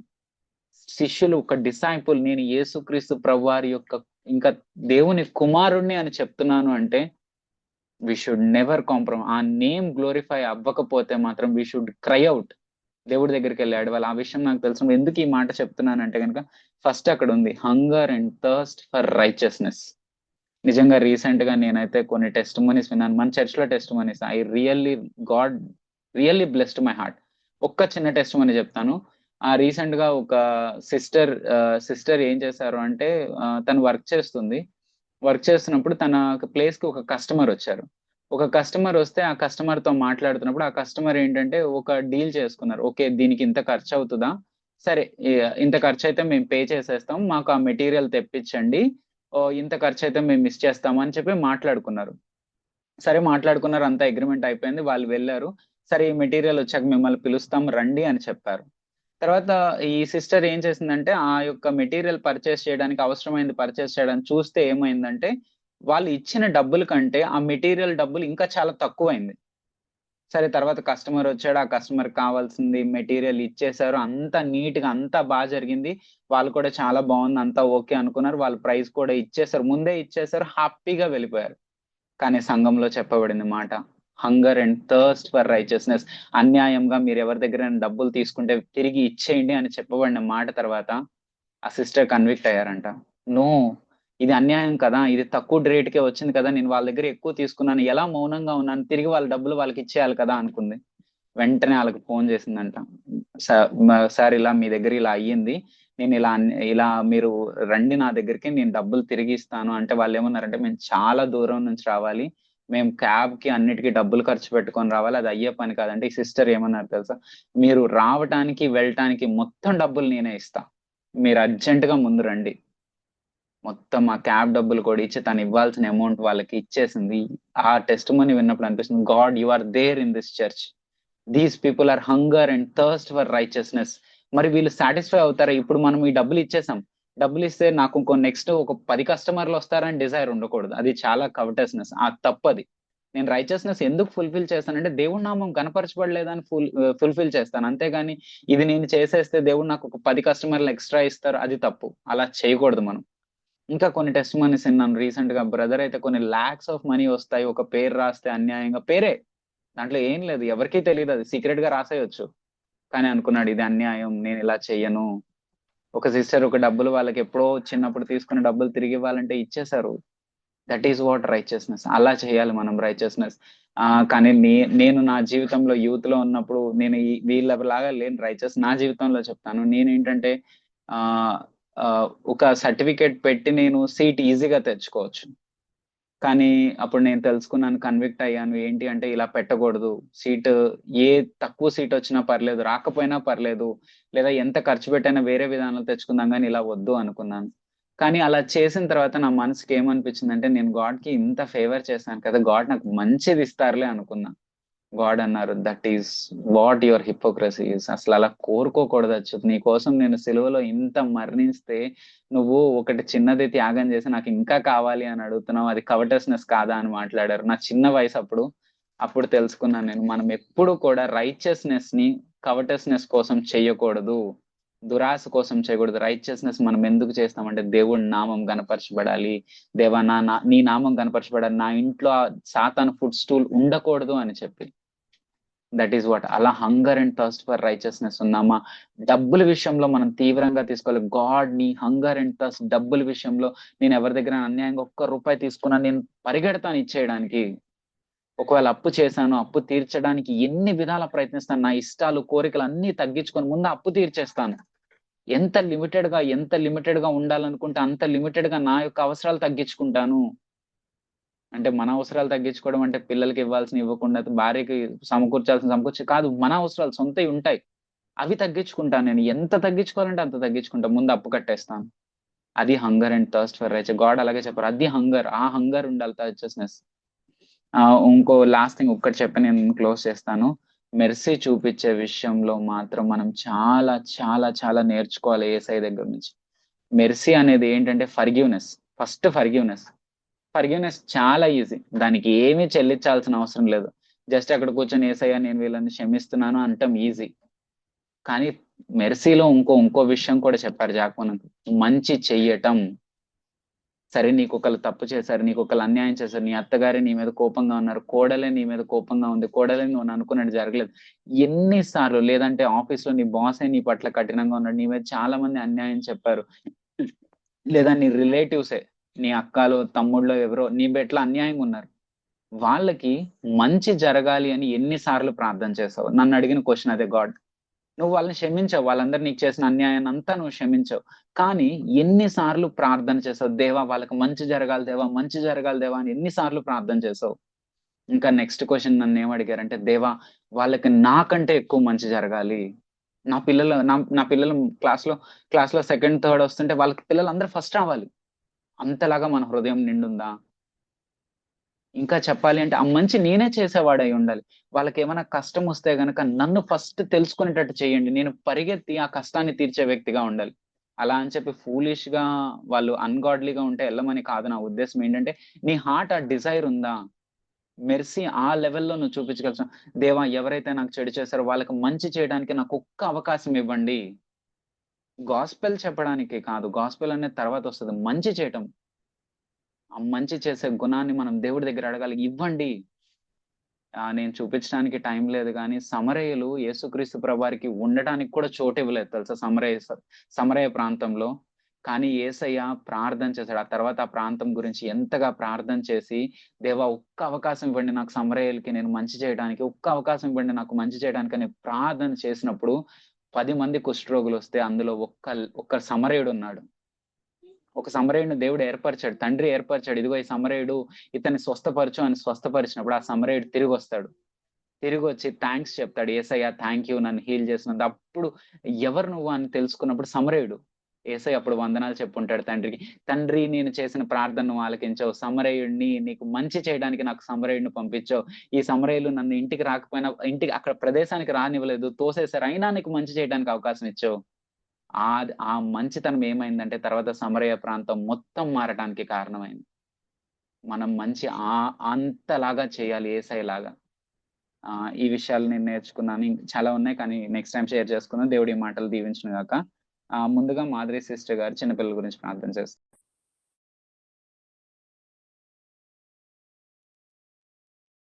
మా ప్రేమగల పరలోక తండ్రి, కృపగల దేవ, యేసుక్రీస్తు నామంలో మీకు వందనాలు స్తోత్రాలు చెల్లించుకుంటున్నాం ప్రభా. దేవా ఈ యొక్క సమయాన్ని మీరు మాకు ఇచ్చినందుకు నీకు వందనాలు స్తోత్రాలు ప్రభా. దేవా సంఘంగా కూడి మరొకసారి నీ పాదముల చెంత చేరి రాగలగటానికి ప్రభా, మరి నీ వాక్యంలో మేము ధ్యానించడానికి దేవా మాకు ఇచ్చిన గొప్ప సమయానికై నీకెంతో కృతజ్ఞతాస్తుతులు స్తోత్రాలు చెల్లించుకుంటున్నాం ప్రభా. దేవా తండ్రి, మరి మా యొక్క సండే స్కూల్ బిడ్డల కొరకు ప్రార్థించడానికి ప్రభా మీరు ఇచ్చిన అవకాశాన్ని బట్టి నీకు వందనాలు చెల్లించుకుంటున్నాం ప్రభా. మా బిడ్డలందరినీ ప్రభా కృపలో మేలుకై జ్ఞాపకం చేసుకోమని ప్రార్థిస్తున్నాం తండ్రి. దేవా తండ్రి, చిన్న బిడ్డలో ప్రభా తండ్రి నీ యొక్క బలిష్టమైన రెక్కల కింద వారిని భద్రపరుస్తూ రమ్మని వేడుకొంచున్నాం ప్రభా. దేవా హెన్రీని బట్టి నీకు వందనాలు. హెన్రీ, షీనా, సాత్విక, విశ్వాసం బట్టి నీకు వందనాలు చెల్లించుకుంటున్నాం ప్రభా. యానీ, జో, జోష్వా, జోనథన్, రీనా, ధన్య, జెన్నీ, అభి, సుశ్రుత, యాంజలినా, యేసు, ధనలక్ష్మి, సుధా, సంజన, ఆద్యపాల్, ఆరుష్ పాల్, ఈ బిడ్డలందరి కొరకు ప్రార్థిస్తున్నాం తండ్రి. దేవా తండ్రి, వీరిని జ్ఞాపకం చేసుకునండి ప్రభా. బిడ్డలో ప్రతి ఒక్క విషయంలో ప్రభా వారిని జ్ఞాపకం చేసుకుని ప్రభా వారికి మీరు తోడైండమని వేడుకొంచున్నాం ప్రభా. దేవా తండ్రి, ప్రత్యేకంగా ప్రభా అభి కొరకు ప్రార్థిస్తున్నాము. మరో బిడ ఫీవర్ తో బాధపడుచున్నాడు ప్రభా. దేవాన్ని ముట్టి స్వస్థపరిచి సంపూర్ణ ఆరోగ్యాన్ని దయచేయండి ప్రభా. దేవా బిడ హెల్దీగా ఉండటానికి ప్రభా, చక్కగా ప్రభా స్కూల్ కి వెళ్ళడానికి, ఆడుకోవడానికి ప్రభా మంచి ఆరోగ్యాన్ని మీరు దయచేస్తూ రమ్మని వేడుకొంచున్నాం ప్రభా. అలాగే విశ్వాసం బట్టి ప్రార్థిస్తున్నాం తండ్రి. ఆ బిడ్డని కూడా నేను ముట్టి దర్శించండి ప్రభా. దేవా తండ్రి, మరి ఆ యొక్క ఫీవర్ నుంచి విడుదల దయచేయమని ప్రార్థిస్తున్నాం తండ్రి. దేవా బిడ ఆ బిడ్డకి సంపూర్ణ ఆరోగ్యాన్ని దయచేయమని ప్రార్థిస్తున్నాం తండ్రి. ఈ రీతిగా బిడ్డలందరినీ ప్రభా మీ చేతులకు అప్పగిస్తున్నాం ప్రభా. వారి వయస్సు ఎందును, బుద్ధి ఎందును, జ్ఞానము ఎందును ఏసు ఏ రీతిగా వర్ధిల్లుతూ వచ్చినాడో అటు విధానంలో ఈ బిడ్డలు కూడా వర్ధిల్లుతూ వచ్చేలాగా కృప చూపిస్తూ రమ్మని ప్రార్థిస్తున్నాం తండ్రి. వారి యొక్క చదువుల్లో ప్రభా మీ జ్ఞానాన్ని దయచేయమని వేడుకొంచున్నాం ప్రభా. ఎవరికైనా జ్ఞానము కుదువుగా ఉన్న ఎడల నన్ను అడుగువానికి ధారాళంగా ఇస్తాను వాగ్దానం చేసిన దేవా ప్రభా. మరి వారి చదువుల విషయంలో ప్రభా నీ జ్ఞానాన్ని మెండుగా దయచేస్తూ రమ్మని ప్రార్థిస్తున్నాం తండ్రి.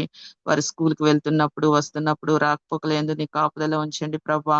దేవా ముఖ్యంగా స్కూల్లో గడిపే సమయం అంతా మీరు తోడుగా ఉండండి ప్రభా. అక్కడ బిడ్డల చుట్టూ నీ కాపుదల భద్రత దయచేయండి ప్రభా. నీ యొక్క దూతల్ని వారి చుట్టూ ఉంచుతూ రమ్మని ప్రార్థిస్తున్నాం తండ్రి. ఫ్రెండ్షిప్ చేసే విషయంలో ప్రభా బిడ్డలు తొలగిపోకుండా ప్రభా. దేవా తండ్రి, మరి తండ్రి లోకానుసారమైన ఫ్రెండ్షిప్ కాకుండా ప్రభా. దేవా మరి వారు తండ్రి ఏవైతే ఇంట్లో పేరెంట్స్ చెప్పినవి, సండే స్కూల్లో టీచర్స్ చెప్పినవి స్టోరీస్ ద్వారా ప్రభా యేసుక్రీస్తు ప్రభు గారు గురించి తెలుసుకున్నారా ప్రభా. దేవా మరి అటు విధానంలో జీవించడానికి ప్రభా, మరి ఆ ఫ్రెండ్షిప్ విషయంలో ప్రభా వారు ఎంతో జాగ్రత్తగా కలిగి ఉండటానికి వారికి సహాయం చేస్తూ రమ్మని వేడుకొంచున్నాం ప్రభా. దేవా లోకపరమైన ప్రతి ఒక్క టెంప్టేషన్ నుంచి వారిని విడుదల దయచేయమని వేడుకొంచున్నాం ప్రభా. దేవా కేవలం నీ ప్రేమను మాత్రమే వారి పట్ల చూపిస్తూ రమ్మని ప్రార్థిస్తున్నాం తండ్రి. వారు తండ్రి మరి ఈ బిడ్డలు ఎక్కడున్నా కూడా ప్రభా అనేకులకి బ్లెస్సింగ్ గా ఉండేలాగా సహాయం చేస్తూ రమ్మని వేడుకొంచున్నాం ప్రభా. దేవా తండ్రి, మరి వారికి మంచి ఆరోగ్యాల్ని దయచేస్తూ రమ్మని ప్రార్థిస్తున్నాం తండ్రి. దేవా తండ్రి, ముఖ్యంగా తల్లిదండ్రులకు విధేయత చూపించి బిడలుగా వారు ఉండటానికి సహాయం చేయండి ప్రభా. వారికి ఇచ్చిన తండ్రి ఆ యొక్క కమాండ్మెంట్ వారు ఫుల్ఫిల్ చేయడానికి సహాయం చేయమని ప్రార్థిస్తున్నాం తండ్రి. దేవా తండ్రి, వాళ్ళలో ఎటువంటి రెబెలియస్ నేచరు ప్రభా, దేవా తండ్రి బిటర్నెస్ ఇలాంటివి ఏమీ లేకుండా ప్రభా. దేవా వారిని నీవు ఎల్లప్పుడూ ప్రభా తండ్రి కాపాడుతూ రమ్మని ప్రార్థిస్తున్నాం తండ్రి. వారి యొక్క పాపాలు ప్రభా మరి చిన్న వయసులోనే ఒప్పుకొని ప్రభా దేవా యేసుక్రీస్తు ప్రభువాన్ని సొంత రక్షకుడిగా అంగీకరించడానికి వారికి సహాయం చేయమని ప్రార్థిస్తున్నాం తండ్రి. వారి యొక్క చిన్ని హృదయాల్లో ప్రభా నీ యొక్క కార్యం జరిగిస్తూ రమ్మని వేడుకొంచున్నాం ప్రభా. దేవా తండ్రి కృప చూపించండి ప్రభా. దేవా మరి అలాగే తల్లిదండ్రులకి కూడా ప్రభా కావలసిన జ్ఞానాన్ని దయచేయండి. బిడ్డల్ని పెంచే విషయంలో ప్రభా తండ్రి నీ జ్ఞానం ఇస్తే గానీ ప్రభా తల్లిదండ్రులు పెంచలేరు ప్రభా. అటు జ్ఞానాన్ని మీరు పేరెంట్స్ కి దయచేస్తూ రమ్మని వేడుకొంచున్నాం ప్రభా. దేవా మరి పేరెంట్స్ ప్రభా తండ్రి మరి కనికరం చూపే విషయంలో ప్రభా. దేవా మరి యేసుక్రీస్తు ప్రభు వారు ఏ రీతిగా తండ్రి కనికరం చూపించారో అట్టి కనికరాన్ని ప్రభా తల్లిదండ్రులుగా మేము కూడా కలిగి ఉండటానికి సహాయం చేస్తూ రమ్మని ప్రార్థిస్తున్నాం తండ్రి. దేవా ఈ రీతిగా తండ్రి బిడ్డలందరినీ మీ చేతులకు అప్పగిస్తూ దేవా మా యొక్క ప్రార్థన ఆలకించి జవాబు దయచేసి దేవుడు అని నమ్ముచు ఈ యొక్క చిన్ని ప్రార్థన యేసుక్రీస్తు నామంలో ప్రార్థించి అడిగి వేడుకొంచున్నాం తండ్రి. ఆమేన్. సాంబి సిస్టర్ యూత్ వాళ్ళ రక్షణ గురించి అలాగే వాళ్ళ జాబ్స్ నిమిత్తమై ప్రార్థన చేస్తారు. అత్యున్నత సింహాసనాసీనుడు అయి ఉన్నటువంటి మా గొప్ప ప్రియ పరలోకపు తండ్రి, దేవనైనా మీకు హృదయపూర్వకమైన వందనములను, కృతజ్ఞతాస్తులు, స్తోత్రములను యేసుక్రీస్తు ప్రభువారి యొక్క అతి పరిశుద్ధమైనటువంటి పుణ్యనామంలో సమర్పించుకుంటున్నాం తండ్రి. దేవ ఇటు సమయమునైనా మీ పాద సన్నిధికి వచ్చి ఉన్నాం ప్రభా.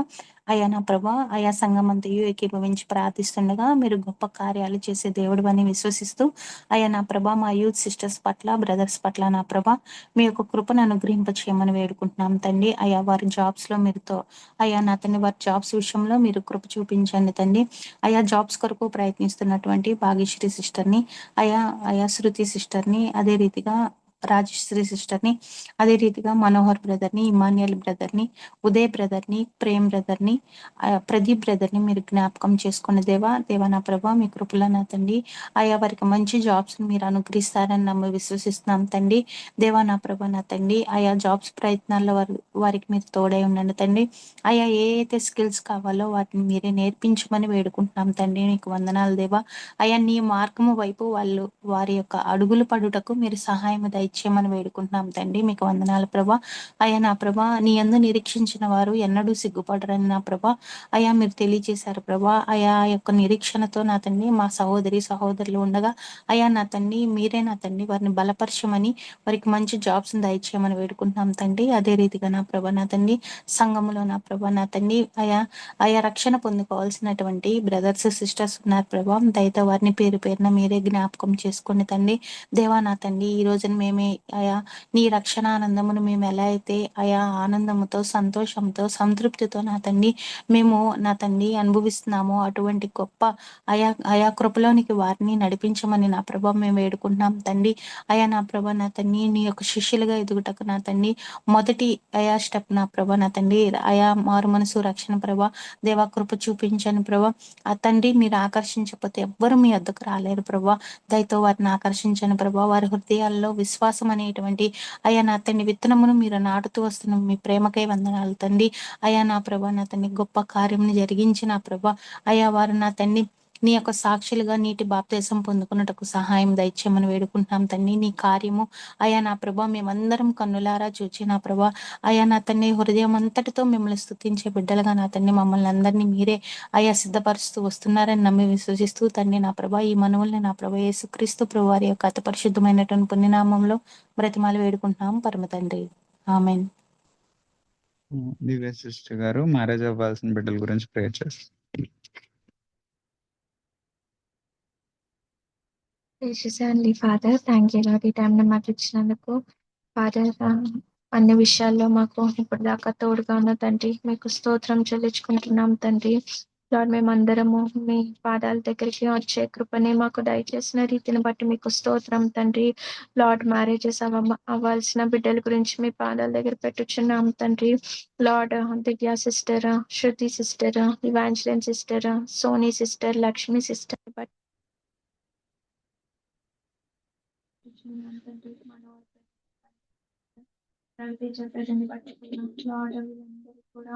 లార్డ్ మీరు చూస్ చేసుకొని ఎన్నుకున్న బిడ్డలు తండ్రి. లార్డ్ మిమ్మల్ని డిసైపుల్స్ గా లార్డ్ మీరు ఎన్నుకున్న బిడ్డలు తండ్రి. ప్రతి ఒక్కరిని లార్డ్ ఉంచండి. మీ బలమైన హస్తాలు వీళ్ళపై ఉంచండి తండ్రి. లార్డ్ మీ బలమైన ఆత్మని వాళ్ళ దగ్గర అభిషేకించమని అడుగుచున్నాం తండ్రి. లార్డ్ వాళ్ళ హార్ట్స్ లో మీరు వర్క్ చేస్తున్న రీతిని బట్టి మీకు స్తోత్రం తండ్రి. లార్డ్ సరైన టైంకి సరైన పార్ట్నర్ ని మీరు అనుగ్రహిస్తారని మేము నమ్ముచున్నాం తండ్రి. మరి ముఖ్యంగా మీ కింగ్డమ్ ని సీక్ చేసే బిడ్డల వల్ల ఉండటకు కృపను దయచేయమని కోరుచున్నాం తండ్రి. లార్డ్ వాళ్ళ హార్ట్ లో మీరు నాటుతున్న లార్డ్ ప్రతి ఒక్క వర్డ్ ని బట్టి మీకు స్తోత్రం తండ్రి.